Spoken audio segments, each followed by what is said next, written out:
चलिए, आप सबको छोटी होली और बड़ी होली बहुत बहुत मुबारक। आज छोटी होली है और छोटी होली के दिन भी बहुत रिचुअल्स होते हैं जब होली जलती है।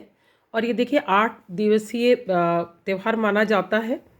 छोटी होली होती है, फिर खेलने वाली होली होती है और फिर करीब 8 दिन होली मिलन चलता है और उसके बाद होली का जो सप्ताह है वो संपन्न माना जाता है।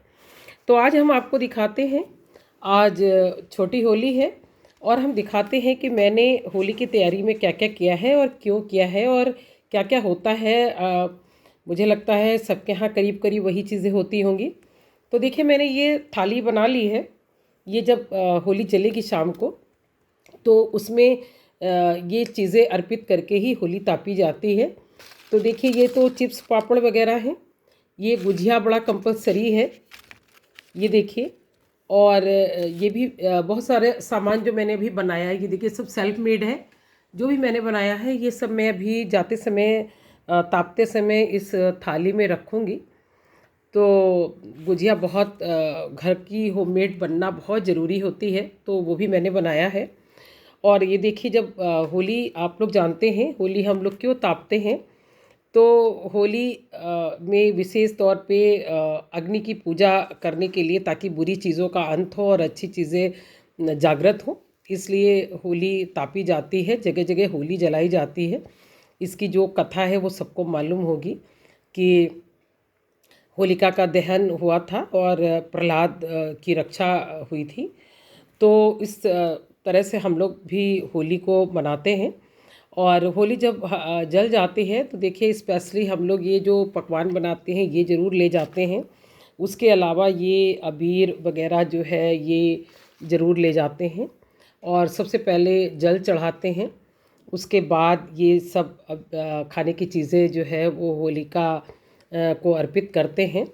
और ये फूल वगैरह हैं भी, और मैं फूल रखूँगी और ये ऐसे ले जाऊंगी। उसके अलावा देखिए, इसमें रिचुअल्स है कि ये जो गाय के गोबर के बने हुए उपले हैं, इनको कंडे भी कहते हैं, उपले भी कहते हैं, और ये बल्ले कहते हैं, इसको बल्ले भी कहते हैं। तो ये ज़रूर डाले जाते हैं, जिससे कि माना जाता है कि वातावरण बहुत शुद्ध होता है। और ये देखिए, गेहूं की बालियां हैं, ये ज़रूर लगा करके मतलब होलिका में डाली जाती हैं। और इससे माना जाता है कि घर में धन धान्य की कमी नहीं होती है। और ये गन्ना है, मैंने ये गन्ना भी लाकर रखा हुआ है और ये गन्ना भी जो है होली में जलाया जाता है। इससे माना जाता है कि वातावरण विश्व सौहार्द का इसी गन्ने की तरह सब में मिठास रहेगी। और कुछ चीज़ें और मैं आपको बताती हूँ जो होली में जलाना चाहिए। तो देखिए, ये लौंग है। तो ये माना जाता है कि लौंग और कपूर, ये देखिए भी मैं कपूर निकालूंगी ले जाते समय। ये लौंग और कपूर ज़रूर जलाना चाहिए। माना जाता है कि इससे जो भी नकारात्मक चीज़ें हैं वो चली जाती हैं, मन शुद्ध होता है। और ये नारियल भी ज़रूर जलाना चाहिए। ये माना जाता है इससे लक्ष्मी माँ बहुत प्रसन्न होती हैं। जब हम नारियल अर्पित करते हैं तो इससे लक्ष्मी जी बहुत प्रसन्न होती हैं। ये देखिए, काली सरसों है।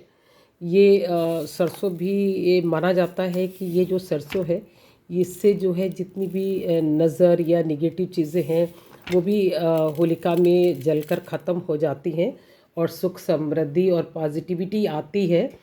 और ये देखिए, मैंने ये अभी धागा रखा हुआ है। अभी जब होली के लिए जाने लगूंगी तो घर में जितने भी लोग हैं उनको पैर से लेकर के सर तक ये धागा नापा जाता है और नाप करके इसको रख लेंगे, नपे हुए पूरे घर के धागे। और ये भी ले जाकर होली में डाल देंगे ताकि सबकी नज़र पूरी उतर जाए। तो ये धागा, ये लौंग और ये कपूर, ये नारियल, ये सरसों, ये सब होलिका में ज़रूर डालना चाहिए, जिससे निगेटिविटी जाती है और पॉजिटिविटी आती है। और ये बल्ले, ये बालियाँ गेहूं की, और ये जो गन्ना मैंने भी आपको दिखाया। और अभी मैं जितनी चीज़ें हैं वो सब ले जाऊंगी जो मैंने बना कर रखी हुई हैं। ये सब मैं ले जाऊंगी, जितनी भी चीज़ें हैं सबको निकाल करके मैं रखूंगी। और उसके अलावा फिर होलिका में ही अबीर और गुलाल भी अर्पित किया जाता है। और उसके बाद वहीं पर थोड़ा सा सब लोग आपस में लगा करके और होली मिलते हैं।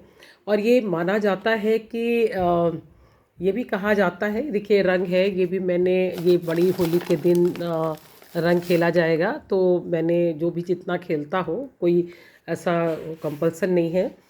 तो ये इस तरह से होली की चीज़ें मैंने आपको दिखाई कि ये सारी चीज़ें होली में अति आवश्यक होती हैं। तो इन सारी चीज़ों को आप भी कर कर देखिए और सुख समृद्धि घर आएगी, वातावरण भी शुद्ध होगा और सब कुछ बहुत अच्छा लगेगा। तो मैंने उसके बाद रिचुअल्स तो, ओल्ड रिचुअल्स तो हम लोग क्या ये होता था कि जेंट्स बाहर होली तापते थे और फिर घर में होली बना करके और बाहर से आग ला करके घर में भी आंगन में होली जलाई जाती थी, छोटी सी। लेकिन अब बहुत सारे लोग सब बाहर ही चले जाते हैं। तो आप भी क्या करते हैं ज़रूर कमेंट करके बताइएगा। तो जहाँ भी आप तापते हो, जो भी करते हो, तो इन सारी चीज़ों को इस तरह से, जो भी आपके यहाँ होता हो, लेकिन मेरे यहाँ ऐसा होता है तो मैंने बताया और उसका लॉजिक भी आपको बताया कि किन चीज़ों का क्या लॉजिक है। तो इस तरह से, और दूसरे दिन फिर हम लोग सब होली खेलते हैं। और होली में एक स्पेशल चीज़ ठंडाई ज़रूर बनाई जाती है, वो भी मैंने मेरे चैनल में पढ़ी है, मैंने बनाई है। और गुजिया ज़रूर बनाई जाती है, देखिए मैंने होममेड बनाई है, ये भी मेरे चैनल में पढ़ी है। और ये सारी रेसिपी मैंने चैनल में बना करके और पैक करके रखी हुई हैं। तो फिर उसके बाद होली जलेगी, फिर नेक्स्ट डे खेली जाएगी और अलग अलग पकवान सबके यहाँ और भी बनते हैं। तो उसके बाद 8 दिन लोग एक दूसरे के यहाँ मिलने आएंगे जाएंगे। और फिर उसके बाद होली का पखवाड़ा, सॉरी, होली का हफ्ता संपन्न होता है। तो चलिए, हैप्पी होली आप सबको और बहुत बहुत होली की शुभकामनाएं हमारी तरफ से।